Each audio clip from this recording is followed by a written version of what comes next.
Hi ಎಲ್ಲೋ ಎಲ್ಲರಿಗೂ ನಮಸ್ಕಾರ. ನಾನು ನಿಮ್ಮ ರಂಜು ಮಾತಾಡ್ತಾ ಇದ್ದೀನಿ.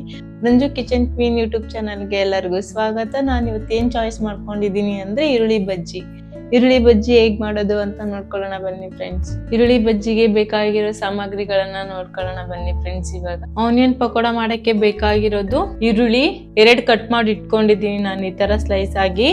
ದೆನ್ ಕಡಲೆಬೇಳೆ ಹಿಟ್ಟು, ಮೈದಾ ಹಿಟ್ಟು, ಅಡಿಗೆ ಎಣ್ಣೆ, ಉಪ್ಪು.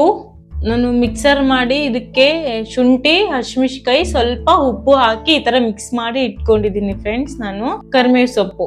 ಆನಿಯನ್ ಪಕೋಡ ಮಾಡೋಕೆ ಬೇಕಾಗಿರೋದು ಇಷ್ಟು ಸಾಮಗ್ರಿಗಳು. ಹೇಗ್ ಮಾಡೋದು ಅಂತ ನೋಡ್ಕೊಳ್ಳೋಣ ಬನ್ನಿ. ಎಲ್ಲದು ಮಿಕ್ಸ್ ಮಾಡ್ಕೋಬೇಕು. ಇವಾಗ ನಾನು ಫಸ್ಟ್ ಈರುಳ್ಳಿ ಹಾಕ್ತಾ ಇದ್ದೀನಿ. ಈರುಳ್ಳಿ ಹಾಕಿದ ನಂತರ ಈರುಳ್ಳಿಗೆ ಎಷ್ಟು ಹಿಟ್ಟು ಬೇಕಾಗುತ್ತೋ ಅಷ್ಟು ಈರುಳ್ಳಿ ತಕ್ಕಂಗೆ ಇದು ಕಡಲೆಬೇಳೆ ಹಿಟ್ಟು ಹಾಕೊಳ್ಳೋಣ. ಅದಕ್ಕೆ ಎಷ್ಟು ಬೇಕೋ ಅಷ್ಟು ಹಾಕೊಳ್ಳೋಣ. ನಾವೇನು ಮಿಕ್ಸರ್ ಮಾಡಿ ಇಟ್ಕೊಂಡಿದ್ದೀವಲ್ಲ, ಹಸಿಮೆಣಸಿನಕಾಯಿ, ಶುಂಠಿ ಮಿಕ್ಸ್ ಮಾಡಿ ಇಟ್ಕೊಂಡಿದ್ದೀವಲ್ಲ ಅದನ್ನ ಸ್ವಲ್ಪ ಹಾಕ್ತಿದ್ದೀನಿ ಇದಕ್ಕೆ. 2 ಸ್ಪೂನ್ ಅಡಿಗೆ ಎಣ್ಣೆ ಹಾಕೋಣ ಇದಕ್ಕೆ. ಈ ತರ ಮಿಕ್ಸ್ ಮಾಡ್ಕೊಳ್ಳೋಣ ಇದನ್ನ. ಇದಕ್ಕೆ ಸ್ವಲ್ಪ ರುಚಿಗೆ ತಕ್ಕಷ್ಟು ಉಪ್ಪು ಹಾಕೋಣ. ನಾವು ಎಷ್ಟು ಬೇಕು ಅಂತ ನೋಡ್ಕೊಂಡ್ಬಿಟ್ಟು ಸ್ವಲ್ಪ ಹಾಕೋಣ. ಯಾಕಂದ್ರೆ ಅವಾಗಲೇ ಹಸಿಮೆಣಸಿನಕಾಯಿದೊಳಗೆ ಹಸಿಮೆಣಸಿನಕಾಯಿ ಶುಂಠಿ ಪೇಸ್ಟ್ ಮಾಡ್ಕೊಂಡಿದ್ವಲ್ಲ ಅದ್ರಾಗೆ ಹಾಕಿರ್ತೀವಿ. ಅದಕ್ಕೆ ಇದರಲ್ಲಿ ಒಂದು ಸ್ವಲ್ಪ ನೋಡ್ಕೊಂಡು ಹಾಕೊಳ್ಳೋಣ ಉಪ್ಪನ್ನ. ಉಪ್ಪು ಹಾಕಿದ ನಂತರ ಸ್ವಲ್ಪ ಮೈದಾ ಹಿಟ್ಟು ಹಾಕೊಳ್ಳೋಣ ಇದಕ್ಕೆ. ಮೈದಾ ಹಿಟ್ಟು ಹಾಕೊಂಡಿದ್ದಾಯ್ತು. ಇವಾಗ ಇನ್ನೊಂದ್ಸರಿ ಮಿಕ್ಸ್ ಮಾಡ್ಕೊಳ್ಳೋಣ. ನೆಕ್ಸ್ಟು ಕರಿಬೇವು ಹಾಕೊಳ್ಳೋಣ ಫ್ರೆಂಡ್ಸ್. ನಾವು ಇದಕ್ಕೆ ಸ್ವಲ್ಪ ಈ ಥರ ಕಟ್ ಮಾಡಿಬಿಟ್ಟು ಕರಿಬೇವು ಹಾಕೊಳ್ಳೋಣ.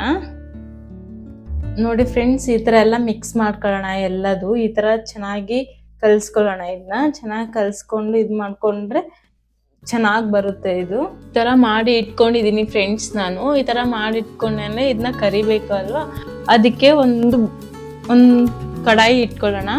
ಒಂದು ಕಡಾಯಿ ಇಟ್ಕೊಂಡು ನಾವು ಆಯಿಲ್ ಹಾಕಿ ಕರ್ಕೊಳ್ಳೋಣ. ಇದನ್ನ ಅಡಿಗೆ ಎಣ್ಣೆ ಹಾಕೊಳ್ಳೋಣ. ಇದಕ್ಕೆ ಬಿಸಿ ಆಗ್ಲಿ ಇದು ಎಣ್ಣೆ. ಸ್ವಲ್ಪ ಫುಲ್ಲು ಬಿಸಿ ಆದ ನಂತರನೇ ನಾವು ಎಣ್ಣೆ ಕರ್ಕೊಳ್ಳೋಕ್ಕೆ ಆಗುತ್ತಾ, ಇಲ್ಲಾಂದ್ರೆ ಅದೆಲ್ಲ ಕೆಳಗಡೆ ತಳ ಹತ್ಕೊಂಡ್ಬಿಡುತ್ತೆ ಇದಕ್ಕೆ.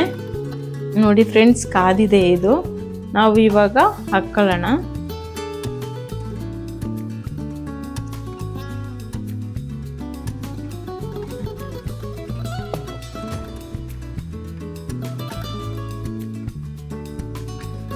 ಈ ಥರ ಚಿಕ್ಕದಾಗಿ ಹಾಕೊಳ್ಳೋಣ.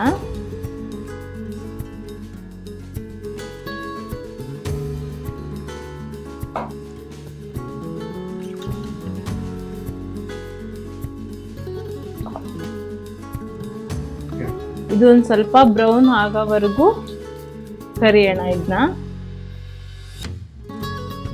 ನೋಡಿ ಫ್ರೆಂಡ್ಸ್, ಇದು ಈರುಳ್ಳಿ ಈ ಥರ ಎಲ್ಲ ಆಗಬೇಕು ಪಕೋಡ.